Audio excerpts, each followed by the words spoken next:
afternoon. It's 1 o'clock, or just shortly after. I've been on my feet since 1 o'clock. I'm on a walk. I've just had lunch with my good old mum and dad, who left when I went to the boys' room. This is the White Horse in Bourne near Hemel Hempstead. It says here, please have consideration for our neighbours by leaving the premises quietly and promptly, thank you, with this bramble bit in front of it. So I shall do that. I shall not make too much fuss as I leave the premises.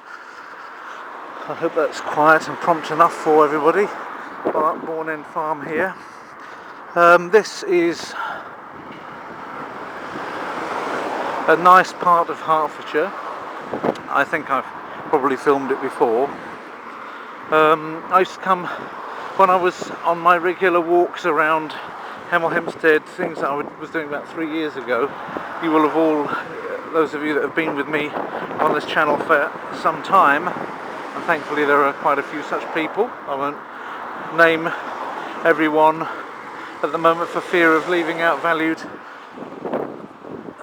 commentators and viewers, but by virtue of my poor memory, and then anybody might feel left out if I mention some and not others, but believe you me, I can think of about 10 or 12 just of you without trying too hard, and I'm always grateful for the thought of you walking with me or joining in these walks of mine with me. Of course, I'm atrociously fat, and since Christmas I seem to have been added on about 4 kilos over the audit season. Lack of ability to go on long walks because of the weather.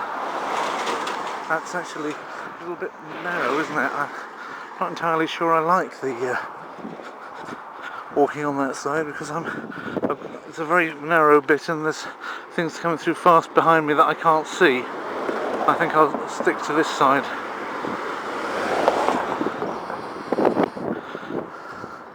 So building going on at pace, which is good. There's Bourne End Hall. So I'm going to walk back to Hemel Hempstead, to our family home. From Bourne End here, actually there's no choice here. The pavement comes to an end.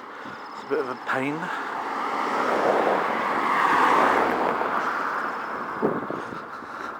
Some very beautiful buildings around, I will say that. People are even getting away with planting palm trees in their gardens, which is, where I live in Poland, absolutely impossible. I mean, it's possible to plant them, but don't expect to see them again next year.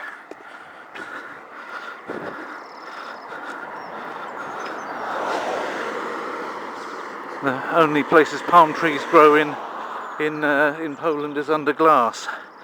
I'm about to have a new office, apparently, which has got 2 glass windows on the outside. And I'm already planning. Oh, here we go. Royal wedding activities. Oh, there's Worth.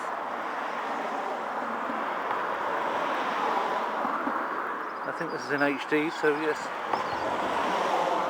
that should be a nice close-up of these irises. And look at that beautiful dark one here.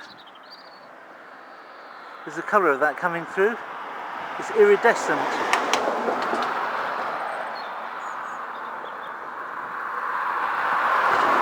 It's really, truly lovely.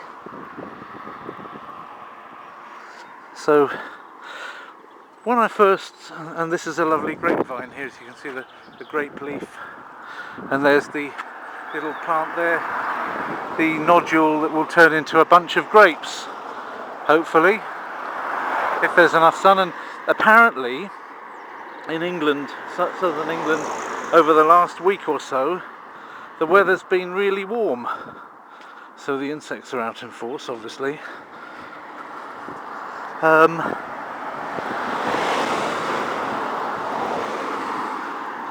Copper beech leaves, that's always lovely. I don't think you see copper beech as nice in other countries as you do in England.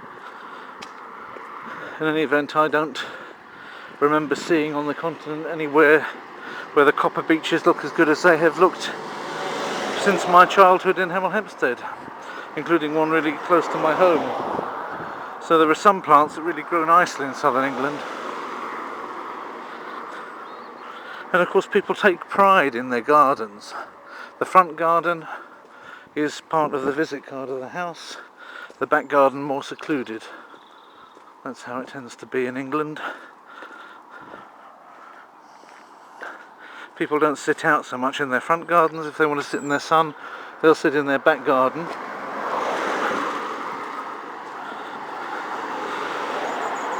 But they keep, the front gardens are kept almost in immaculate condition for most people. Beautiful lilac there on that cottage. These properties back out onto the river, and you can see from the towpath, I say river, it's canal, the Grand Union Canal, which we're going on shortly. And these properties have the most amazing gardens going down to the Bourne River, running alongside the Grand Union there.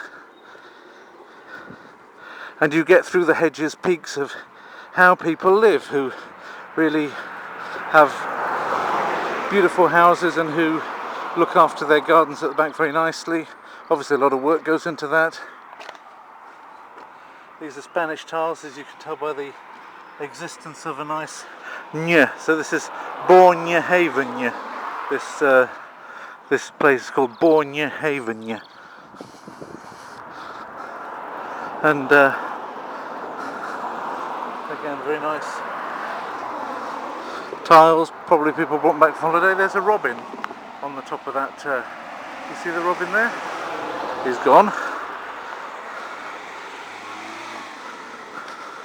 That's not the first time we'll have seen a robin on this channel, but if I do this in chronological order, which I may not, then the last one you'll have seen will have been dead. The one that Cat brought in dead. Whether he caught it or whether it simply fell, because male robins do actually fight to the death. They were both males. There might have been a number of male robins fighting to the death higher up on the building, around the roof of the building, and then plummeting to their deaths, and the cat simply bringing them dutifully home. Or it may be that the cat actually caught these robins, but they were all male robins. He caught one, and then a couple of weeks later he caught another. Or whether he caught them or whether they simply were the losers in the male robin territorial game, I simply don't know. But either way, they ended up right on our doorstep with the cat looking next to them as though he'd brought us a special treat. And what can you do in those situations? That's nature red in tooth and claw. And of course the Bengal cat is a hybrid with a wild animal, so whatever cat you have, it's still essentially a wild animal. But if you're going to get a Bengal cat, he's going to be more of a wild animal than most of them. And you can't blame an animal for doing what's in its nature.